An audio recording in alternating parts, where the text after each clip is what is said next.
주의 전에 올라오신 여러분을 주님의 이름으로 환영하고 축복을 드립니다. 건망증이 아주 심한 교우 한 분이 택시를 탔습니다. 근데 조금 가다가 생각하니까 자기가 어디를 가고 있는지를 잘 알지 못하겠더랍니다. 그래서 택시 기사에게 물었습니다. 기사님, 제가 아까 어디로 가야 한다라고 말했습니까? 그러자 그 말을 듣는 택시기사가 깜짝 놀라면서 뒤돌아보면서 이렇게 말을 하더랍니다.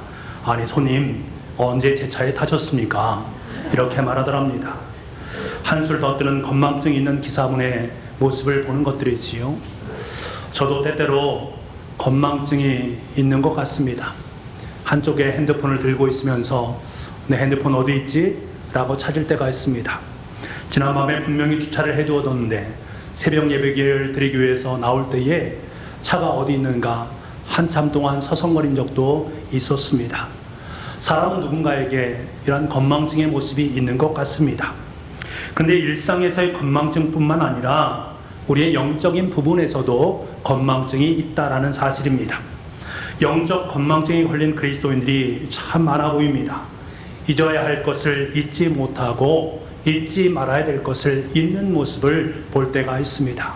이 사실을 잘 알고 있는 다윗은 시편 103편 1절과 2절에 이렇게 말하고 있습니다.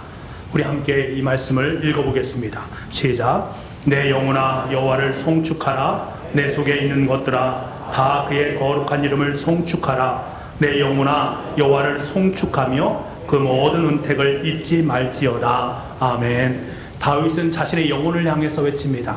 너는 결단코 하나님의 은택을 잊지 말아야 된다라고 말합니다. 그러면서 그것을 송축하라. 송축하라는 말은 praise, 찬양하다라는 말입니다.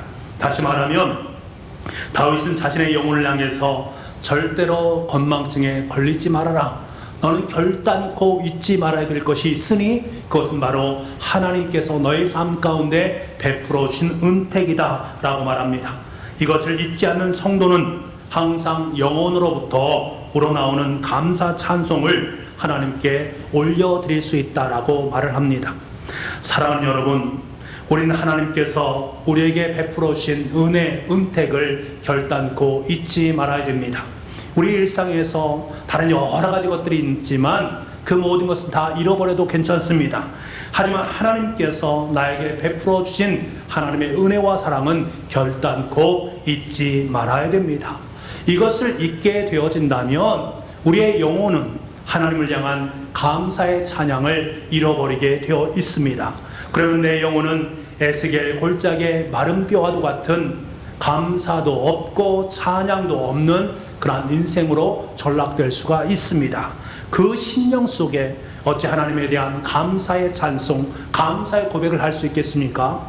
여러분, 우리가 감사에 대한 영적 건망증에서 벗어났을 때에 우리는 어떤 상황 속에 놓여 있다 할지라도, 어떤 곳에 있다 할지라도 내 영혼의 깊은 곳으로부터 하나님을 향한 감사 찬송이 흘러 넘치게 되어 있습니다. 사람들은 누구나 고통 없이 살아가길 원하고 있습니다. 하지만 어떤 사람도 고통 속에서 자유로울 수는 없는 것 같습니다. 전 세계에 창궐하는 전염병으로 말미암아 고통을 겪을 수도 있고, 전 세계적으로 국가 경제의 불안한 상황 속에서 내 재정적인 압박이 어려움으로 말미암아 고생하는 분들도 있습니다. 내 삶 속에 시련이 닥쳐옴으로 말미암아 그것이 고통으로 작용하는 경우도 있습니다. 지금 다윗도 이런 고통의 시간 속에 놓여 있습니다. 그는 지금 자신이 감당하기 어려운 큰 고통 속에 있습니다. 환난 중에 거하고 있습니다. 그럼에도 불구하고 그는 환난으로 말미암아 그 모든 상황을 좌절하거나 낭망하는 그러한 인생은 아닙니다. 7절 말씀해 보니까 원수의 분노가 그의 인생을 짓눌렀다라고 말을 하고 있습니다. 이러한 상황 속에서 다윗은 시편, 오늘 찬송의 고백을 주님 앞에 올려드리고 있습니다. 이 노래의 첫머리에 우리는 가슴을 뭉클하게 올려오는 울림이 있습니다. 내가 전심으로 주께 감사하며 내가 전심으로 주께 감사하며 지금 다윗의 상황에 비춰볼 때에 이러한 고백을 하나님께 드린다라는 것은 결코 쉬운 일이 아닙니다. 그럼에도 불구하고 그는 감사의 노래를 하나님께 드리고 있습니다. 어떻게 이러한 것들이 가능했을까? 다윗의 일상의 삶을 통해서 하나님께 내 삶 속에 베풀어 주신 하나님의 은택을 결단코 잊지 않았기 때문입니다. 다윗을 통해 보는 감사는 역설적인 감사입니다. 고난과 눈물, 내려감, 상처, 연약함, 깨어짐, 이 속에서 하나님께 도리어 그는 감사의 찬송을 드리고 있습니다. 감사를 통해서 고통의 순간 하나님께서 자신의 곁에서 어떻게 도우시고 인도하시는지를 늘 경험했습니다. 그러니까 그 경험 속에 또다시 감사가 울려 퍼지게 되는 것이지요. 이런 감사는 또 다른 감사를 낳게 되어 있습니다. 감사는 우리의 영혼을 춤추게 만듭니다. 우리가 위기의 상황을 살아가면서 그럼에도 불구하고 감사할 수 있는 그러한 마음을 내가 품고 깨닫게 되어진다면 이것은 복 중에 복이다 라고 말할 수 있습니다. 여러분, 다윗이 무엇보다 하나님께 감사하는 것은 주의 성전에 올라와서 예배를 드릴 수 있는 것에 너무나도 감사하고 감격하고 있습니다. 우리 2절 말씀을 함께 보겠습니다. 2절입니다. 시작. 내가 주의 성전을 향하여 예배하며 주의 인자하심과 성실하심으로 말미암아 주의 이름에 감사하오리니 이는 주께서 주의 말씀을 주의 모든 이름보다 높게 하셨습니다. 아멘. 여러분, 다윗의 인생을 돌아보게 되면 하나님의 성전에서 예배 드린다는 것이 왜 그에게 그토록 감사하는 일인가를 우리는 금세 알 수가 있습니다. 다윗의 인생은 정말로 숨막히는 도망자의 인생이었습니다. 마음 편하게 한자리에 앉아서 찬송과 감사의 고백을 하나님께 올려드린 적이 거의 없습니다. 인생의 초기에 사울왕으로부터 쫓김을 당하게 됩니다. 이방 땅에 숨어 들어갈 수밖에 없는 상황 속에 놓여입니다. 광야의 동굴에서 생활할 수밖에 없는 열악한 인생을 살아가게 됩니다. 이 시간들은 마음 편히 하나님을 예배하고 찬양할 수 있었는가? 전혀 그럴 수 없었습니다. 그럼에도 불구하고 다윗은 이 상황 속에서도 하나님을 향한 찬송과 예배를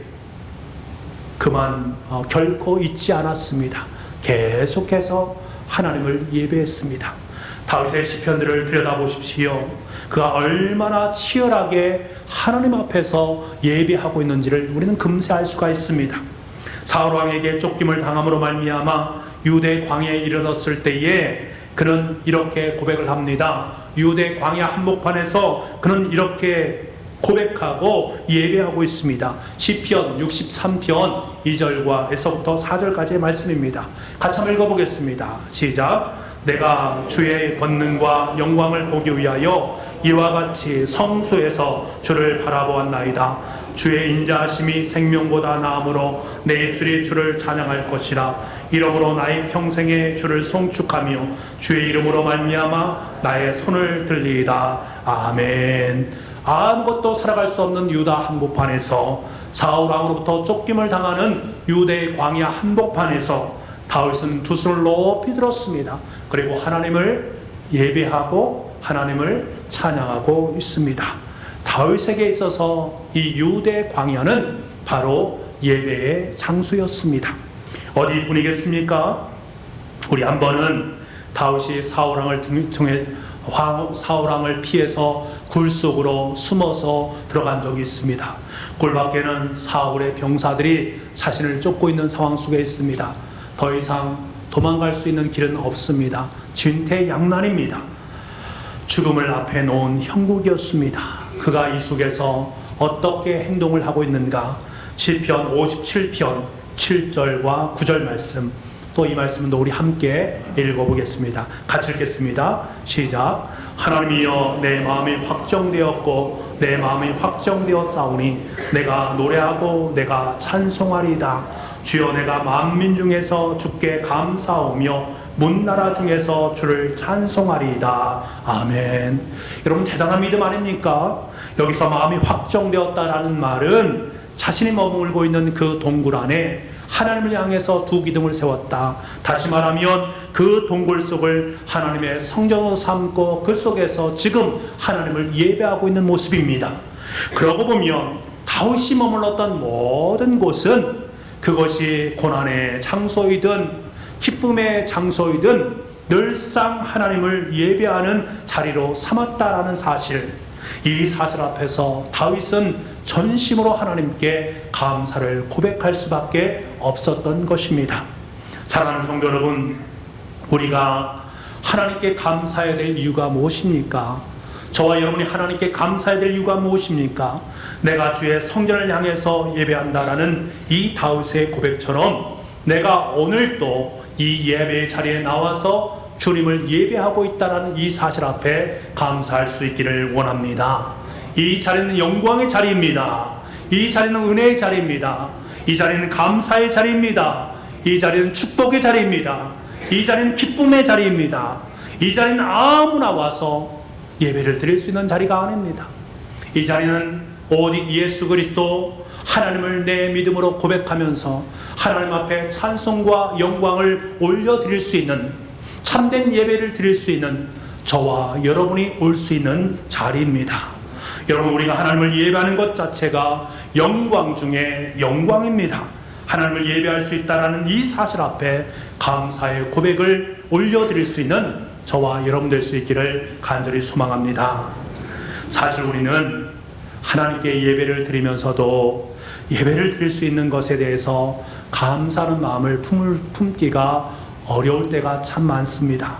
한때 우리 교회는 코로나19로 말미암아 함께 더불어서 드리는 예배, 함께 드리는 공동체 예배를 드리지 못했습니다. 그때 제 마음속에 참 얼마나 어려움과 힘듦이 있었는지 모르겠습니다.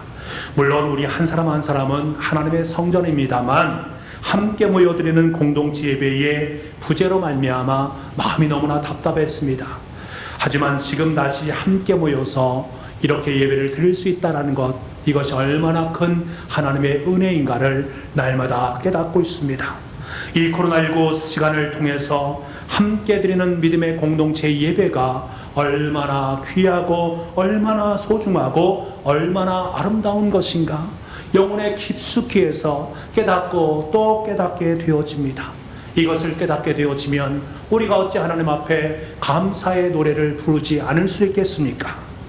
여러분, 위기의 순간에 드리는 예배는 더 큰 감사, 더 진한 감사를 하나님께 드릴 수가 있습니다.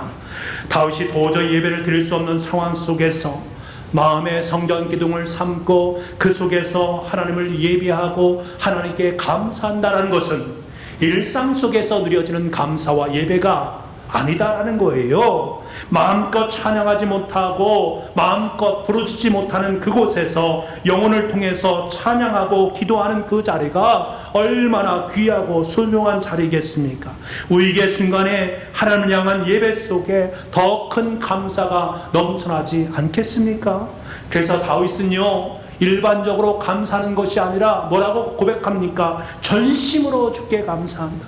내 전심, 내 온 마음으로 하나님 앞에 감사드릴 수밖에 없다라고 하나님께 고백을 하고 있습니다. 여러분, 우리는 일상의 예배에 대해서 감격을 회복해야만 합니다. 감사의 마음을 품어야 됩니다. 그런데 우리는 어떻습니까? 예배 드리는 것, 이것에 대해서 너무나도 당연하다라고 여길 때가 참 많이 있습니다. 우리는 하나님의 백성이지 않습니까? 하나님의 백성이기 때문에 하나님 우리를 사랑해 주셔야 된다, 너무나 당연하게 여깁니다. 나는 하나님의 자녀이기 때문에 하나님께서 은혜를 베풀어 주셔야 된다. 나는 하나님의 백성이기 때문에 나는 하나님께 예배드리는 것 너무나 당연시 여기는 우리의 모습을 만날 때가 참 많이 있습니다. 여러분, 한번 생각해 보십시오. 정말 이것이 당연한 것일까? 당연히 여길 수 있는 것일까? 전혀 그렇지 않다라는 사실입니다. 내가 지금 당연히 여기면서 드리는 이 예배는, 내가 당연히 여기면서 받는 하나님의 은혜와 사랑은 당연시의 결과가 아니다라는 사실을 우리는 알아야 됩니다. 예수 그리스도께서 십자가에 못 박히셔서 자신의 몸과 살을 찢으신 그 결과, 우리가 이 시간에 주님을 예배할 수 있는 것입니다. 우리가 받은 그 은혜와 사랑 속에는 하나님께서 자신의 가장 사랑하는 독생자 아들 예수 그리스도를 이 땅에 보내주셔서 그의 모든 몸을 다 완전하게 찢기시는 그 죽으심을 통해서 우리 가운데 얻어진 것입니다. 내가 주님을 예배하는 것들도, 내가 주님께 은혜를 받은 것도, 내가 주님께 감사할 수 있는 그 모든 것도 바로 예수 그리스도의 죽으심 속에 놓여있는 은혜다. 그렇기 때문에 우리는 결단코 당연시 여기는 그러한 삶을 살아서는 안 됩니다. 우리가 당연하게 여기는 그 순간 우리의 삶의 자리 속에서는 감사라는 것은 더 이상 찾아볼 수 없습니다. 다윗은 험난한 삶의 과정 속에 이렇게 당연히 여기는 삶을 살지 않았습니다. 고난의 구비구비 속에서 하나님께서 인자하심과 성실하심으로 자신을 두르시는 은혜를 날마다 경험했습니다. 환난 중에 다닐지라도 자신을 살려주는 아버지 하나님, 원수들 가운데 있을 때에도 주의 손을 펼쳐서 원수의 분노를 막으시고 자신을 구원하시는 하나님의 구원의 손길을 깨달았습니다. 이 사실에 눈을 뜨자 그는 당연한 것처럼 여기던 그 일상이 하나님의 신비로 가득 차게 되어집니다. 그 신비를 경험한 그는 하나님께 감사의 고백을 드릴 수밖에 없었던 거지요. 사랑하는 여러분, 예배할 수 있다는 이 사실에 감사할 수 있기를 간절히 소망합니다. 예배 드릴 수 있는 것이 가장 큰 특권이요 가장 큰 축복임을 깨닫기를 원합니다. 우리가 예배 자리에 있다라는 사실이 우리의 삶 가운데 얼마나 영광스러운 일인지를 우리는 분명히 인식할 수 있어야 됩니다. 다윗은 일상의 자리를 예배의 자리로 만들었고 그 자리에 감사의 제사를 올려드렸습니다. 그럴 때마다 하나님께서는 다윗의 영혼 속에 새로운 힘을 허락하여 주셨고 그를 더욱더 강건하게 만들어 가셨습니다. 우리 3절 말씀을 함께 보겠습니다. 3절입니다. 같이 읽겠습니다. 시작. 내가 간구하는 날에 주께서 응답하시고 내 영혼에 힘을 주어 나를 강하게 하셨나이다. 아멘.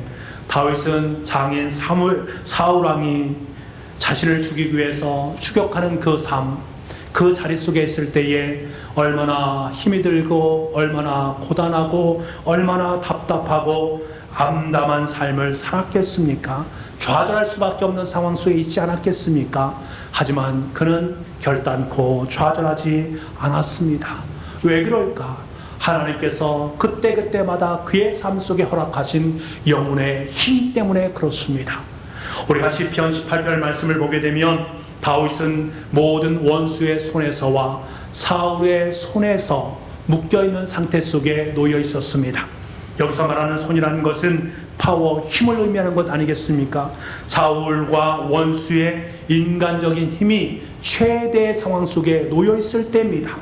반면에 다윗의 힘은 어떻습니까? 아무런 영향력에 미칠 수 없는 제로의 상황 속에 놓여 있습니다. 그때 다윗은 뭐라고 고백하는가? 나의 힘이신 여호와여, 내가 주를 사랑하나이다. 지금 자신의 삶 속에는 힘이 하나도 없습니다. 제로 상황 속에 놓여 있습니다. 반면에 악인의 손에, 사울의 손에는 강력한 힘이 놓여 있습니다. 그럼에도 불구하고 그는 노래합니다. 나의 힘이신 여호와여, 나의 힘이신 여호와여. 왜요? 그는 그 힘으로 승리를 거두었기 때문입니다. 여러분, 인간적인 힘은 상대적일 수밖에 없지 않습니까? 힘이 있을 때는 모든 권력을 두 손에 다 줄 수 있습니다만 그 상대적 힘이 사라지면 그 인생은 너무나도 초라한 인생이 되어버립니다. 사울왕이 바로 그러한 인생 아니었습니까? 하지만 다윗을 보십시오. 그의 인생을 지탱하는 것은 하나님이 주신 절대적인 힘, 영혼을 향하신 하나님의 은혜의 힘, 그 힘으로 하루하루의 삶을 살았고 그 힘으로 승리의 인생을 살 수 있었습니다. 일본의 작가 미우라 아야코라는 분이 빛속에서라는 책을 쓰셨습니다. 그 내용 중에 참으로 감동적인 글이 있어서 한 토막을 여러분께 소개해드리겠습니다. 50을 훨씬 넘은 그 환자는 눈도 못 보고 혼자서는 일어나지도 못하고 돌아눕지도 못하고 먹지도 못하고 손가락도 마비되어 있어서 점자도 읽을 수 없고 오직 혼자서 할 수 있는 일이란 다만 호흡뿐이었다. 그런데 그분의 얼굴은 빛나고 기쁨에 넘쳐 있었다. 이 광채가 나는 얼굴, 평화로운 모습은 그 무슨 힘에설까? 그분의 머리맡에는 점자로 된 성서가 한 권 놓여 있었는데 그것이 바로 그 힘의 원천이었다.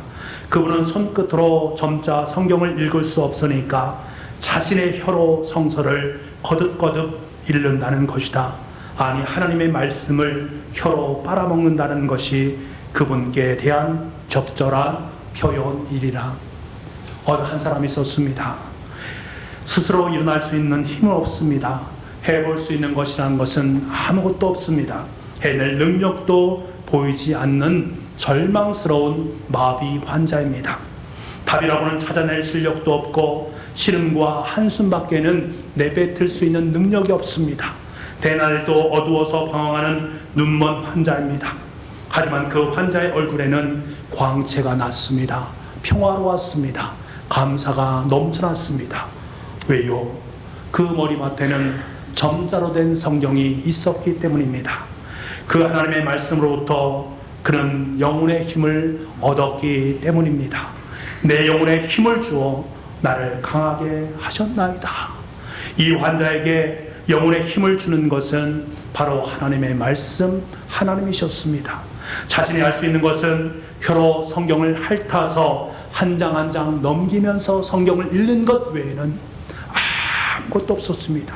작가는 이 모습을 하나님의 말씀을 혀로 빨아먹는다라고 표현하고 있습니다.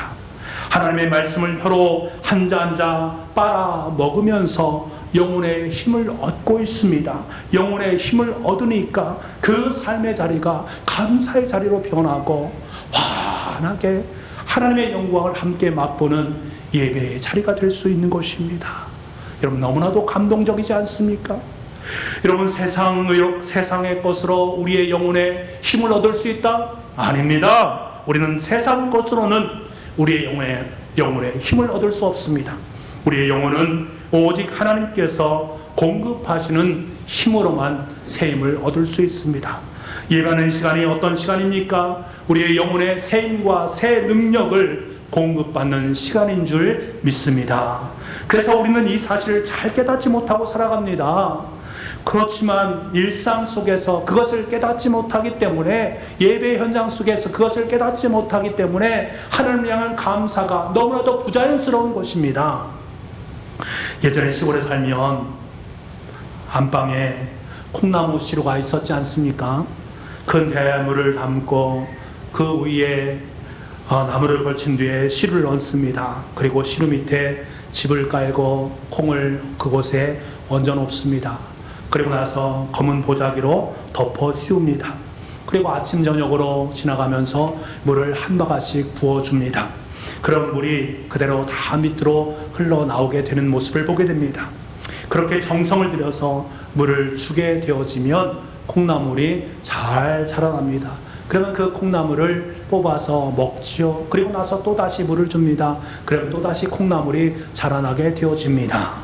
여러분, 마치 우리 신앙생활도 이와 마찬가지의 모습이다라는 거예요.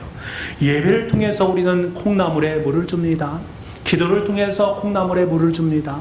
말씀을 통해서 우리는 콩나물에 물을 줍니다. 때로는 이 물이 다 빠져나가서 지금 나의 삶 속에 남겨진 것이 아무것도 없다라고 여겨지는 것처럼 여겨질 때가 있습니다. 기도해도, 말씀을 보아도, 그리고 예배를 드려도 나에게 별로 큰 은혜가 되지 않는다라고 여길 수 있습니다. 그런데 지나고 나서 보면 이미 우리의 신앙은 콩나물처럼 자라나 있음을 보게 됩니다.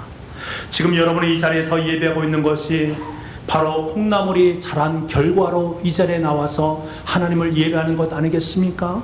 하나님의 말씀을 들으면서 아멘, 아멘으로 화답할 수 있는 것이 바로 콩나물이 자란 결과 아니겠습니까? 사실 나는 내 신앙이 성숙했는지 잘 모릅니다. 나는 그저 예배를 드리고 말씀을 보고 기도도 드리고 전도하면서 살아갈 뿐입니다. 그런데 어느덧 나의 신앙은 잘 자라 있습니다. 어떻게 이것이 가능한 것인가? 나는 아니지만 하나님께서 내 영혼 속에 부어주신 그 은혜가 우리의 삶의 자리 속에 있기 때문에 그렇습니다. 우리 늘 들은 주님의 말씀 다 잃어버립니다. 내가 하나님께 드렸던 기도의 제목 다 잃어버립니다. 하지만 하나님은요, 그 하나하나를 다 기억하고 계십니다. 예배를 드릴 때에 아멘 아멘 화답했던 그 화답 하나하나 속에 담겨져 있는 그 사랑을 하나님은 다 기억을 하십니다. 여러분이 하나님의 말씀을 읽으면서 하나님 앞에 간절하게 기도드렸던 그 기도의 제목 하나하나 하나님은 전부 다 기억하고 계십니다. 기억하는 것으로 만족되는 것이 아니라 여러분의 영혼 속에 하나님의 힘을 공급해 주십니다. 그래서 우리가 하루하루의 삶을 살아가고 있는 것입니다. 우리의 머릿속에는 기억되지는 못했지만 우리의 영혼 가운데는 이미 하나님께 베풀어진 은혜, 하나님의 베풀어진 사랑이 가득가득 채워지고 있다는 이 사실, 그로 말미암아 우리는 늘상 하루하루의 삶을 살아갈 수 있다는 사실, 그것으로 말미암아 우리가 예수 그리스도의 삶을, 예수 그리스도께서 원하시는 그 제자의 삶을 살아갈 수 있다는 이 사실에 감사할 수 있기를 간절히 소망합니다. 이것을 깨닫게 되면 내 마음속 깊숙이에서 나오는 전심 어린 감사를 하나님께 드릴 수 있습니다. 여러분, 어디 이뿐이겠습니까? 오늘 6절 말씀을 보게 되면 다윗은 여호와께서는 높이 계셔도 낮은 자를 굽어 살피시며 라고 고백하고 있습니다. 다윗에게 하나님은 온 우주를 만드시고 온 우주를 다스리시고 온 우주를 주관하시는 우주적인 하나님이셨습니다. 그런데 다윗은 삶의 자리 속에 어려움이 있습니다. 힘듦이 있습니다. 그런데 그 힘들고 어려운 삶의 자리에 낮은 자, 정말 보잘것없는 자기 자신에 내려오셔서 자기 자신의 아픔을 굽어 살피시고 보시고 보호하시고 도와주시는 그 하나님의 은혜를 경험하게 됩니다. 순간순간 작은 신음에도 응답하시고 순간순간 내 눈물을 닦아주시는 하나님을 경험하게 됩니다. 다윗에게 있어서 하나님은 친밀하게 다가오셔서 모든 것을 살펴오시는 아버지 하나님의 모습이었습니다. 이 사실 앞에서 어찌 그가 감사하지 않을 수 있겠는가? 여러분, 우리가 하나님을 아버지라고 부를 수 있는 것은 최고의 영성입니다. 그 하나님을 향해서 감사합니다라고 고백할 수 있는 것은 최고의 영성입니다. 하나님을 아버지라고 부를 수 있는 사람은 하나님 아버지 감사합니다라고 고백할 수 있습니다. 하나님께서 내게 맡겨주신 은혜를 깨달은 자녀는 하나님 아버지 감사합니다라고 고백할 수밖에 없습니다. 이것은 너무나도 당연한 것입니다. 너무나도 당연한 것입니다. 작년 제 생일에 사랑하는 딸 녀석이 저에게 손편지를 썼습니다. 그 저에게 너무나 큰 감동이 되는 것입니다. 그래서 제가 핸드폰으로 사진을 찍었습니다. 그리고 배경화면에 그것을 띄워 놓았습니다. 지금도 저희 배경화면은 그 손편지입니다. 그 손편지의 내용 중에 이런 내용이 있었습니다. 아빠한테 말을 못했지만 항상 감사하고 항상 곁에 있어줘서 고마워요. 그리고 하트를 3개나 뿅뿅뿅 만들어 주었습니다. 다용 내용들은 너무 많이 있었습니다만 저에게 다른 내용들은 거의 눈에 들어오지 않았습니다. 아빠 고마워요. 항상 곁에 있어줘서 감사해요. 그럼 더 이상 무엇이 필요하겠습니까? 더 이상 필요한 것이 있습니까? 여러분, 우리 아버지 하나님은 항상 곁에 있어 주십니다. 곁에 있어 주시면서 하나님 아버지는 우리를 굽어 살펴 주십니다. 우리를 보호해 주시고 우리를 인도해 주시고 우리에게 새로운 힘과 능력을 베풀어 주십니다. 그 하나님께 항상 감사합니다. 아버지 곁에 있어 주셔서 정말 감사합니다. 고백하는 것 너무나 당연한 것 아니겠습니까? 여러분, 이보다 가슴 뛰고 가슴 뭉클한 역사가 어디에 있겠습니까? 오늘은 맥주 감사 주일입니다. 지난 2020년 6개월 동안 우리는 하나님의 은혜 안에 살았습니다. 코로나19라는 위기 상황 속에 놓여 있지만 그럼에도 불구하고 우리는 주님 전에 나와 주님께 예배를 드렸습니다. 예배를 통해 내 영혼의 힘을 얻어서 더욱더 강건한 주님의 자녀문으로 아름답게 세워졌습니다. 하나님께 친히 아버지가 되어주셔서 우리를 굽어 살피시고 도우시고 인도하시는 그 하나님의 은혜를 경험하면서 지금까지 살아왔고 이 자리에 있습니다. 사랑하는 부부가정 여러분, 이에 대해서 전심을 다해서 하나님께 감사하시기 바랍니다. 전심으로 감사하는 삶을 살아갈 수 있기를 원합니다. 감사를 회복하도록 합시다. 그때 하나님께서는 하나님의 자녀된 저와 여러분에게 하나님의 은혜와 큰 축복의 선물을 우리에게 허락해 주실 줄 믿습니다. 그 선물을 받으시고 하나님 감사합니다 귀한 고백을 드릴 수 있기를 원합니다. 이 시간에 이렇게 한번 외쳐보기를 원합니다. 하나님 아버지 감사합니다. 하나님 아버지 참 감사합니다. 하나님 아버지 전심으로 감사합니다. 아멘. 아멘. 기도하겠습니다. 아버지 하나님, 전심으로 감사합니다. 지금까지 우리가 살아온 모든 삶 돌아볼 때 하나님께서 함께하지 아니하시면, 하나님의 아버지가 되어주지 않으면 우리는 감사 인생을 살아갈 수 없었습니다. 순간순간, 고난의 순간, 힘듦의 순간 곁에서 위로하시고 소망을 안겨주시는 그 하나님으로 말미암아, 영혼의 힘을 공급하시는 하나님으로 말미암아 오늘도 감사하고 내일도 감사하고 영원히 감사할 수 있는 우리의 삶이 될 수 있도록 주님 역사하여 주옵소서. 모든 말씀을 예수님의 이름으로 기도하옵나이다. 아멘.